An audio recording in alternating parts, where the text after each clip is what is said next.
In this session, we like to talk about just living environments. This day is dedicated to a project called digiNEB. The very simple starting concept of the project was to bring over digital technologies to the benefit of the new European Bauhaus community. But if you start working on that, you have to think also in reverse. You need to look at the new European Bauhaus community, what they like to achieve, and to see actually what kind of technologies or kind of needs they have. This is not a one-way street. To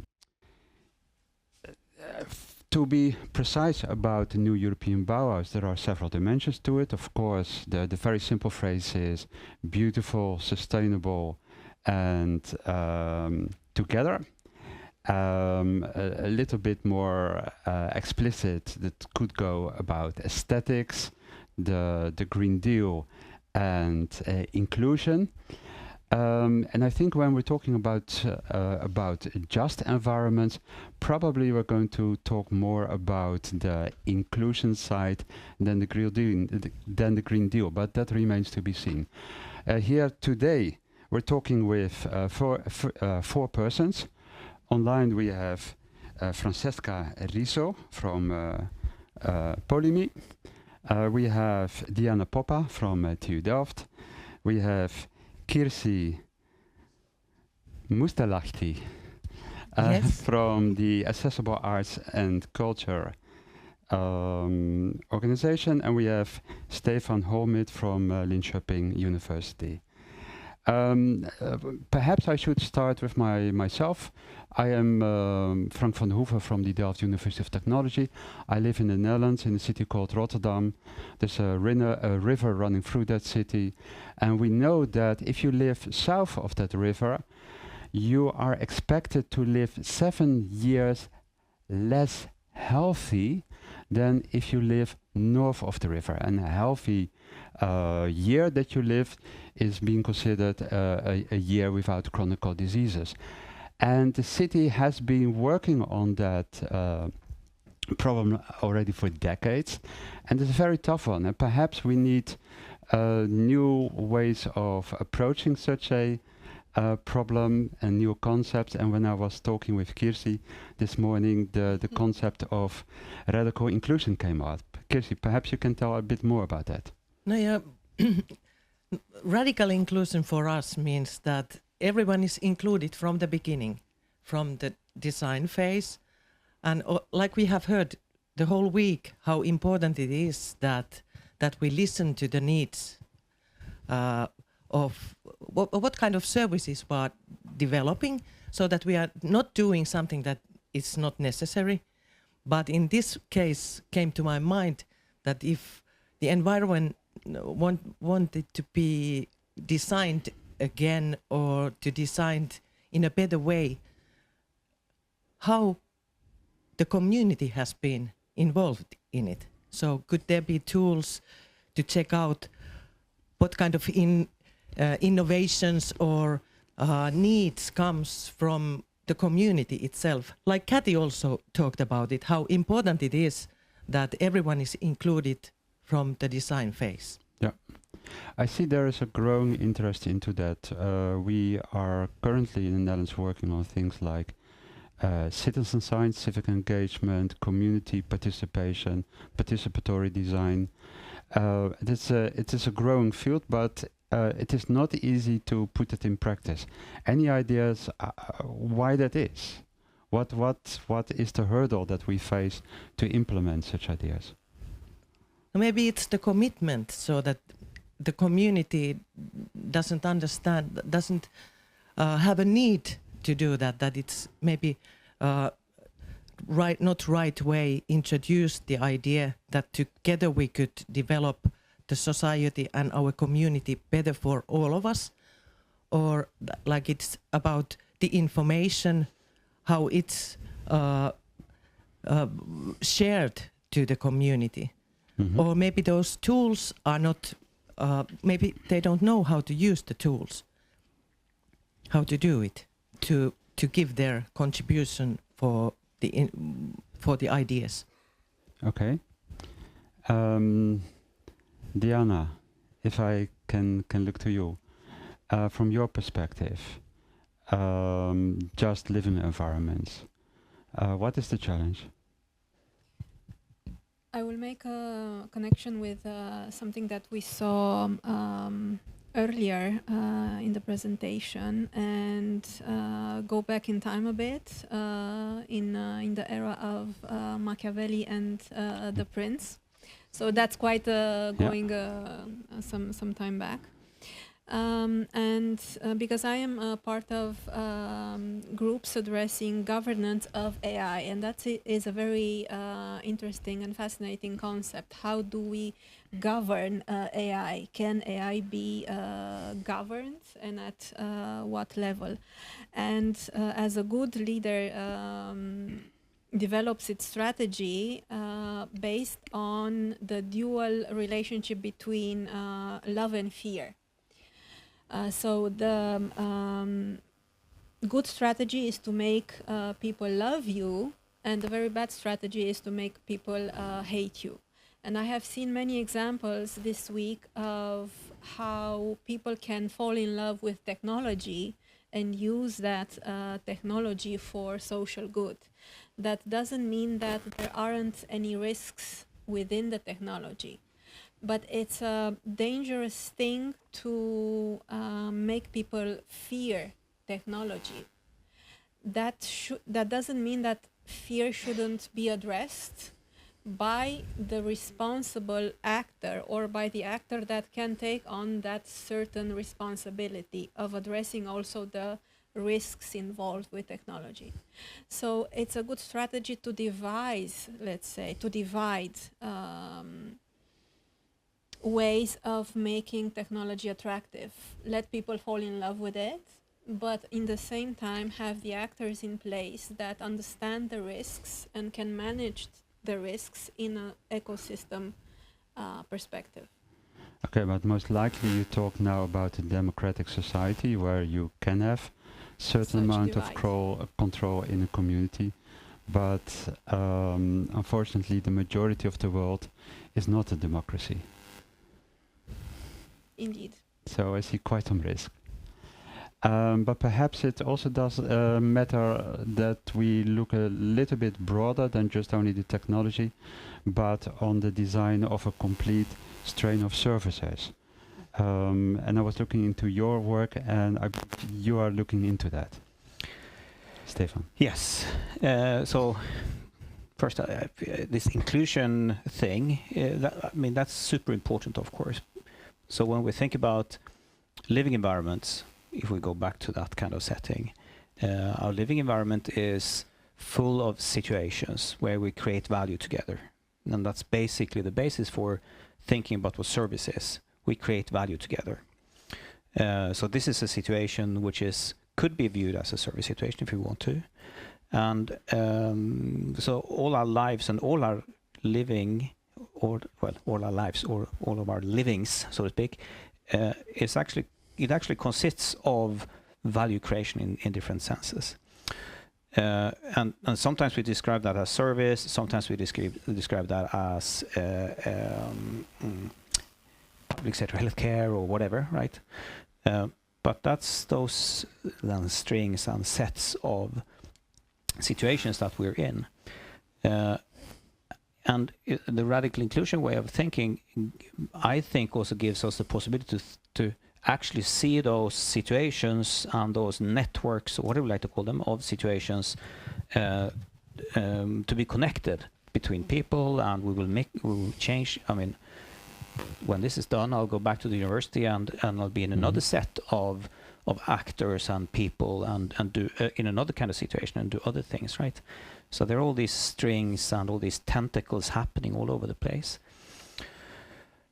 But then when we think with inclusion, and I think that's super important, any means, method, whatever you like to call it, of inclusion also have mechanisms of exclusion. Mm-hmm. So there is this double kind of nature. It's almost like love and fear, right? It's this double nature of anything we try to do gives us the possibility to be open, to include, but there will always be mechanisms of exclusion. And especially with democratic societies and all other societies, of course, we have these ways of working that are tailored to the people who have been here for quite a long time. So there's an example from when I was working in Helsingborg, where there's a lot of innovations then happening from certain groups of people that have governance literacy, they understand how the system works and they have the contacts, etc. But very little from those that haven't, even though they maybe would be the ones that have the really interesting and could become really good entrepreneurs, for example. So there's this kind of double nature to all of these living environments that are also strings of services that we create. Yeah. Can I come? Yeah, please. Because this is just what we are doing. We are a small organization and we are developing festivals and seminars. We have 14 member organizations around the world who are developing also their own living environment and their society using culture and art as a tool.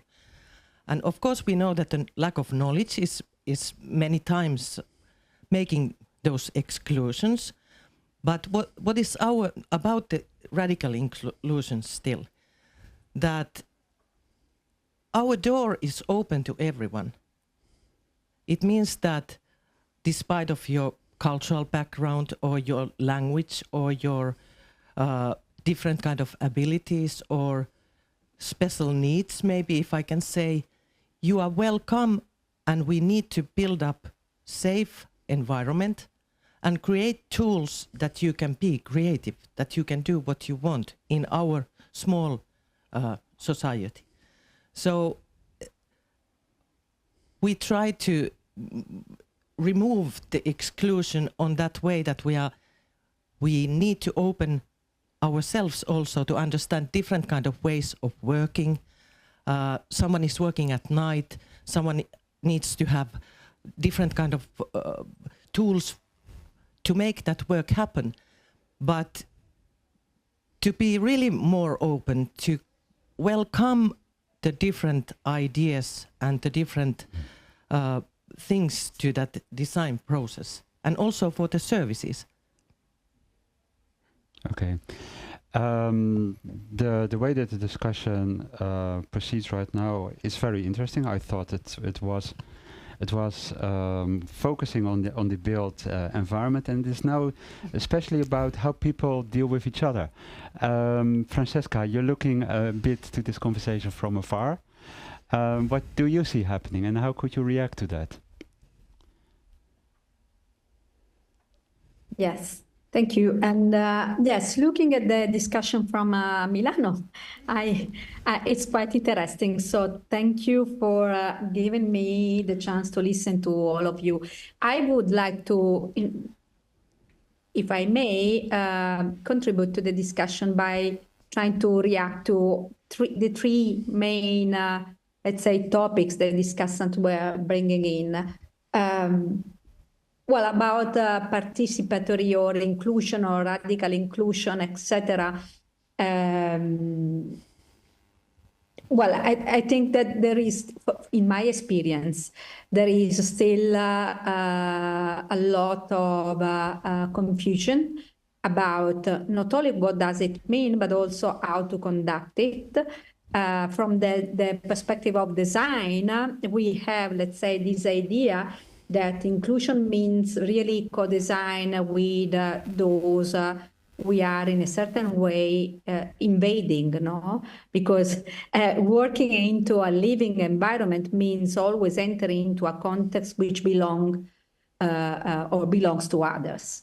In this sense, there are also other disciplines, let me say in this way, or other approaches, which are, I would say, less radical, which are misunderstanding the fact that when we say co-design, we really are going beyond the fact that we want to listen to, or to open and to collect the voice, from my perspective, at least in design at the moment, it's much more than this. It's much more about co-production, which means the solutions we are delivering in this context are mainly designed by the people that are, let's say, bringing the problems. And this is because the people are the expert of the problems. While there are other approaches, much more, for example, in the area of democratic society or democracy, and with respect to many ways in which at the moment the issue of democracy is addressed by different European projects, it's very much about techniques to listen to the people and in a certain way, that's it. And this is, for example, among many others, bringing in the issue of inclusion or exclusion in a different way. If you promise people to be included and then you stop as soon as you had 3 round tables or citizen assemblies, you will never get to the point. Yeah. This is, for example, what is happening, just to go to the second discussion about artificial intelligence. It's always about the fact that if you don't give people the capacities to really use, do, and act with these new technologies, which is the perspective of the technologies, they will be always excluded. And as much as we go further with technology, we produce externalities. And externalities are not only about exclusion of people, which is one of the bad effects that we can have when we design a new technology, a new solution. We redesign completely living environments with the idea that listen to the needs is enough, and then we have the solution and we go further. And this is, as I said, happening when we try to apply this idea to designing just living spaces or environments or systems, including services. One of the things we, as a discipline, this is an internal perspective to me, we should try to be careful, is the fact that any times we intervene, we have to be careful about the externalities we produce in the living context where we are working. Just to give you concrete examples, I'm sure that you all know many contexts in your cities across Europe of very depressed areas or neighborhoods which are becoming flourishing because design is entering, because architecture is entering, because of all of these, let's say, regeneration approach, which is always at the basis of the NEB, which is producing exclusion. Yes. Not because they want to. They are declaring we want to be inclusive, but that kind of interventions are producing exclusions, and they are bringing off or kicking off the people that are living there in the peripheral areas with this mechanism of, always pushing toward peripheries, and peripheries are becoming distant from the centers where we are living, and we are substituting the people that were there or the communities with those that can pay. Okay. So there is a systemic issue about the economies of this kind of the externalities that we can produce that we should be Francesca. Keep an attention. And I will stop it. Yeah. Okay. The issue that people are being pushed outside and the problems are actually not resolved, but only put to a different places is known, and unfortunately there is also poverty pockets that do not gentrify and do not improve. But I believe that Diana wanted to respond to say Francesca. To the two ladies in the conversation, actually, and this idea of radical inclusion. And I will go with the discussion a step in a different direction. from things that I read on AI use, for example, in the military or in law enforcement. And their studies show that decisions made between a live agent and an AI system are better than decisions made just by a human agent or an AI system. So this combination human technology is actually very powerful. But if we look at the law also, cognitive agency in front of the law is only recognized as belonging to a human. So in case of a disputed decision, it will always go back to the human, the responsibility, even if the combination human technology is best for the decision-making process. So this goes back to the AI literacy discussion. It is good to empower people, but they have to really understand what the limitations and risks of the technology are, and the responsibility there, and the responsibility because they will gap, because there is also a responsibility gap to be addressed. And then the question is, who is responsible for sharing or for not sharing, but actually embedding the right knowledge within the system, especially if we talk about areas of less privilege. For example. Okay, in these areas there is a lot of players. There is housing associations, there is citizens, there is a municipality, there are private parties, and they all have the ability to use AI in a certain way. And they should, I think when we speak here among each other, they all should be included in the process. But who really need the support by us? Who should we empower? Because is that the citizens because it's more difficult for them, or should we inform a municipality how to be more engaging with the citizens? Like, why do we start? In my perspective, there should be a top-down clear strategy and agenda setting of priorities, and then when you have the right approach, you can start building the bottom-up. Would you agree, Stefan?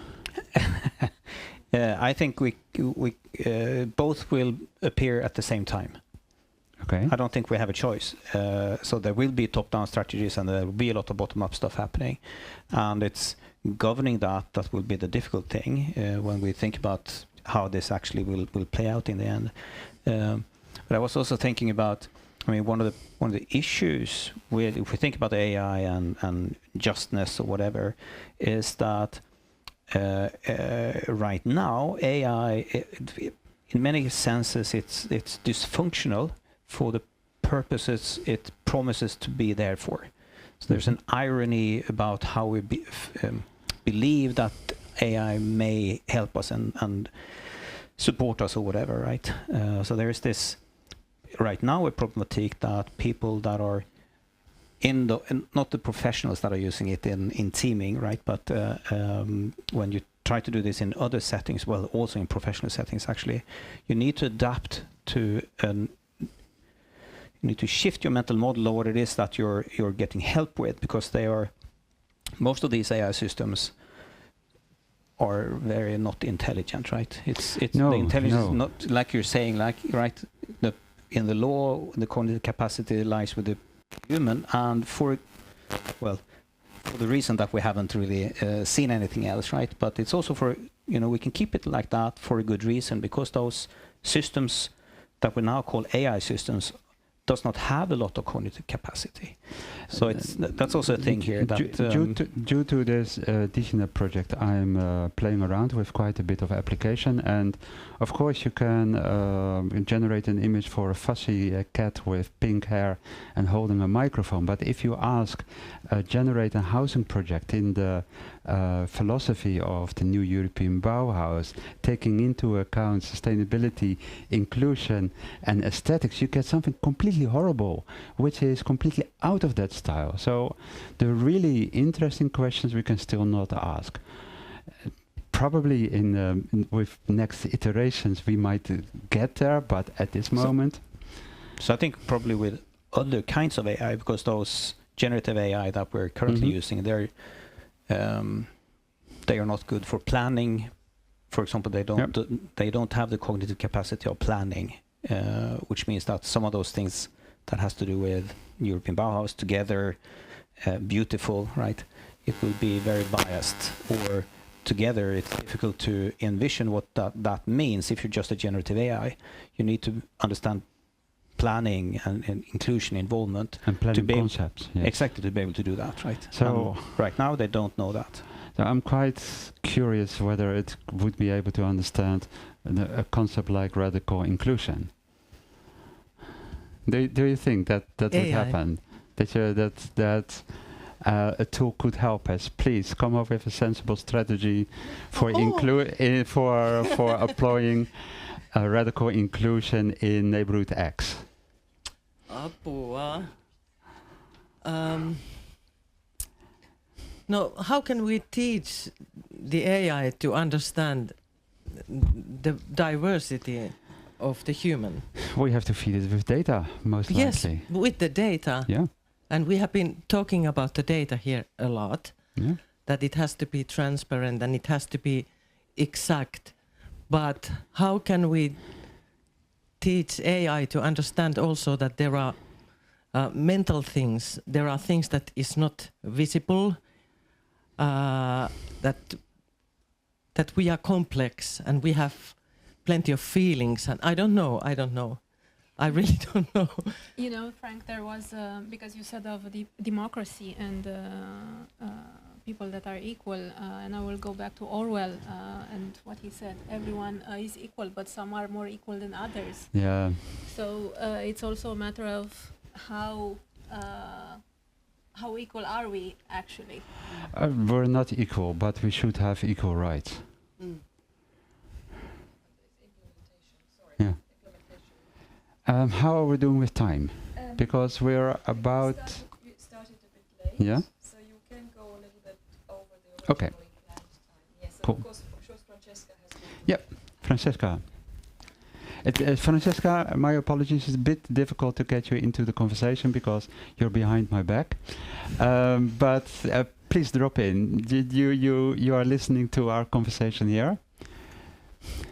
Your thoughts? Yeah, again, well, I think that even, focusing on these artificial intelligence development, and who is taking the decision and between is better the system of human and artificial intelligence or other configuration, etc.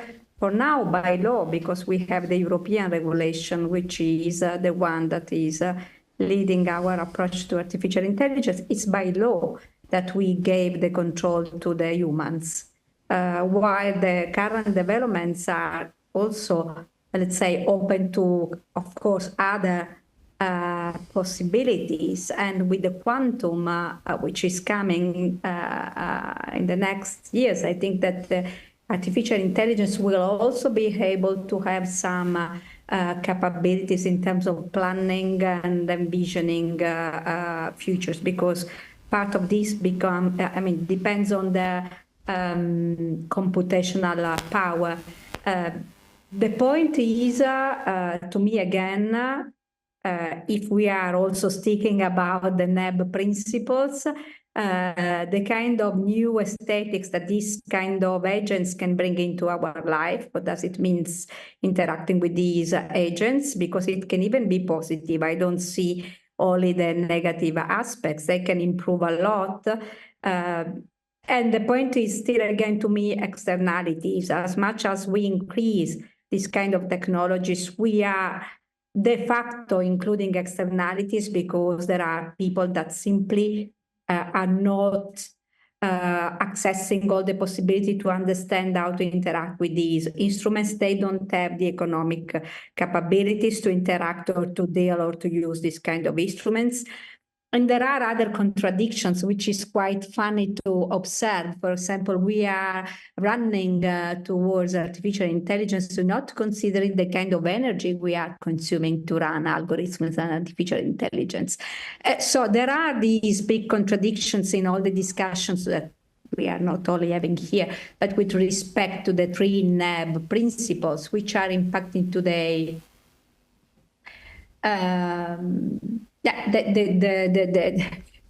The act of design, I think that the act of design to be ethical must really take into account the contradiction and controversy that we can originate. Stefan wants to respond to you. No, or add, probably, because it feels like that, right? We're adding together things, right? No, but so because I was going back to this living environments thing, and one of the troubles with AI is that it has no experiences, or ChatGPT, it has a very specific kind of reading experience.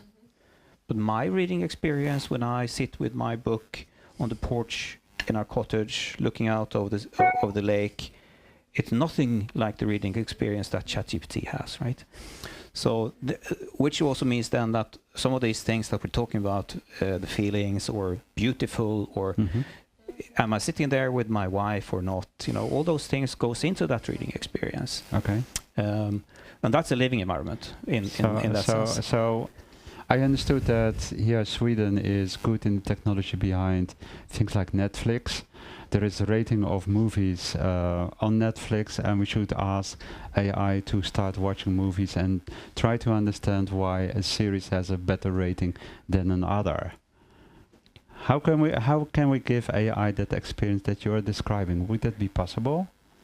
To look outside while reading a book? I mean, I find it very hard to imagine. Exactly. Yeah. I don't think we right now. I mean, I was working with AI in the 90s. That's a long time ago, but right now it doesn't seem as if we will get there, right? And the engines we build, they are like the image producers, right? They're pixel munchers, and ChatGPT is text munching, but text in the sense of ASCII characters in a file, right? And then what I'm speculating, right? What kind of aesthetics, that was what triggered me when Francesca was talking about aesthetics of AI. So what kinds of texts will it produce based on that kind of reading experience? There will be a market for that, right? People will find those kinds of readings interesting and fascinating and intriguing, right? But there will be a certain kind of text that they will, if they were writing novels, there will be certain kinds of texts. I heard today a distinction between research, innovation, and art fashion. And what strikes me is that I see in the field of fashion already quite some AI images popping up, but not in other fields. So.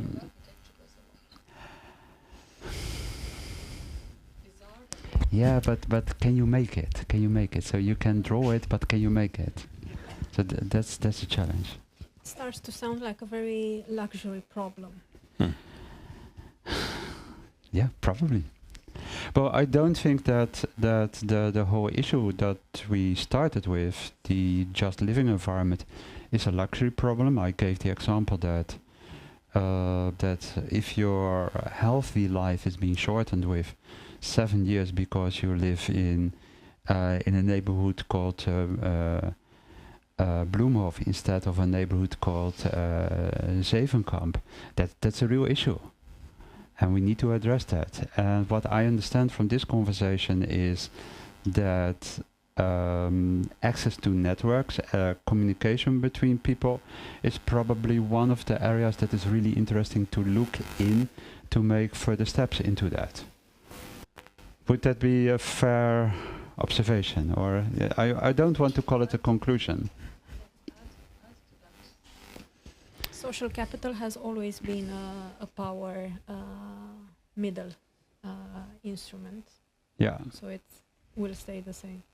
So what I observe in my work is that when I was dealing with environmental impact assessments, that people that live in a well-to-do neighborhood, they are very much aware what is happening next to it. If the government decides to plan on a highway, they have the networks to speak with other experts. They know where to find legal support, and they can actively make their voices heard and protest. Well, in poorer neighborhoods, they are not aware, and they not even know that they can object or be heard.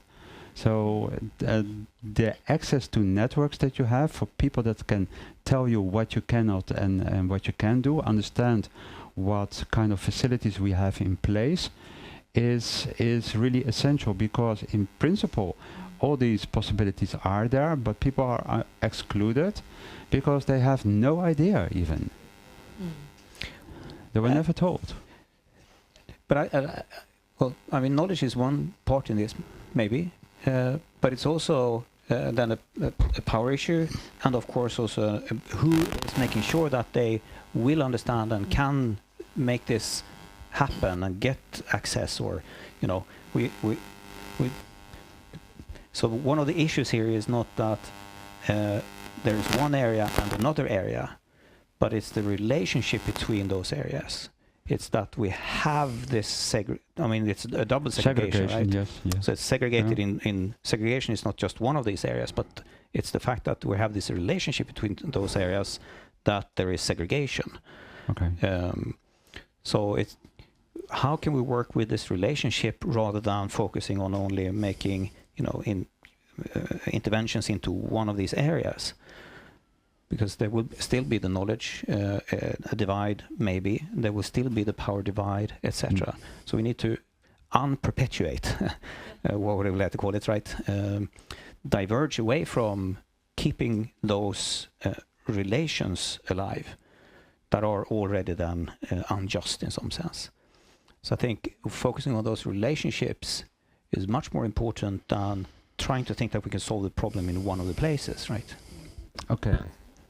On that note? Well, yes, I think this is going to likely continue over lunch. So, except that we wish Francesca was with us. Yeah. Francesca, do you have Thank you for inviting us. Sorry, I was just going to say, if you want to say a final word, I don't want to break up without offering you the possibility, because these people here will definitely continue talking.